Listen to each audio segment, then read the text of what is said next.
I am DM Zone. This is Gamers Oasis. Let's get into it. Okay, guys, we're going to talk about Detect Magic. Detect Magic is both a spell that can be used by magic users and by clerics, both. In many of these spells, the divine side is actually more powerful than the arcane side. I think that's because of the lack of number of spells that are in the divine side. However, this one is kind of left very vague. There's not a lot of description.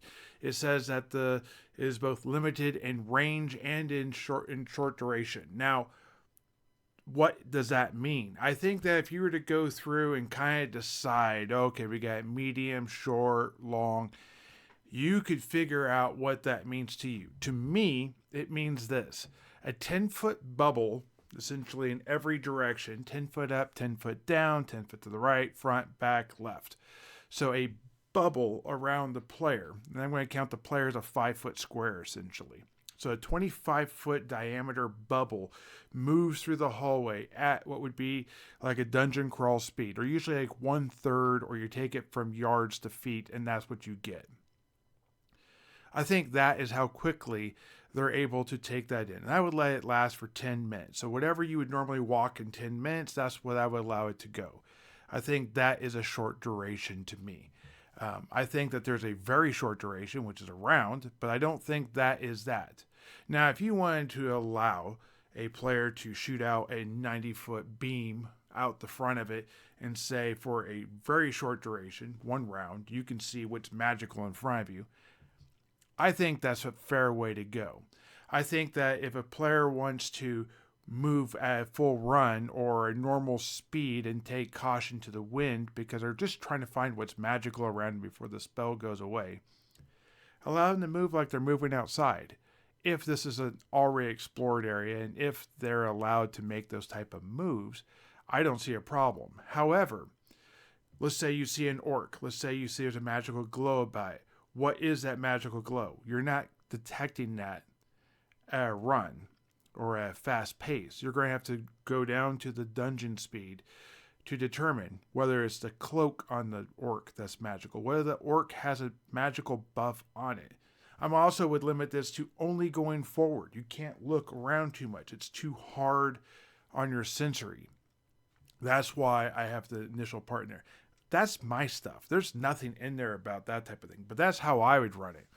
Now, I would say that the game gives you some good examples. I just wish it followed through in all those examples.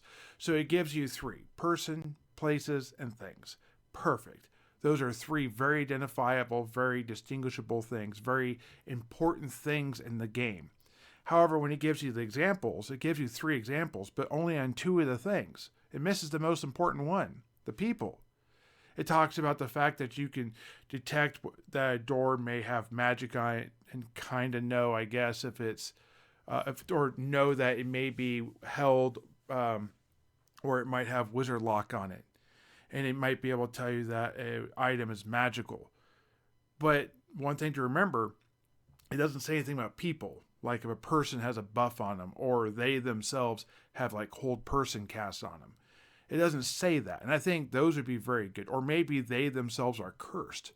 That would be a good thing. You can identify that a person's cursed. You just can't remove it. You don't have that ability.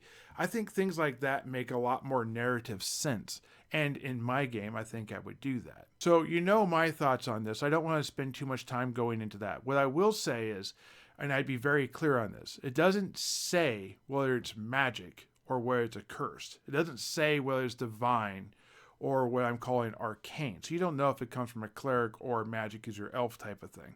You don't know where the magic comes from. I would say that it probably wouldn't detect psionic stuff later on when you're doing psionic, and that would be part of the weird freakiness of psionics. I also would say it doesn't understand power levels. So if you're in a room with an artifact, it would be just as bright as the +1 dagger next to it.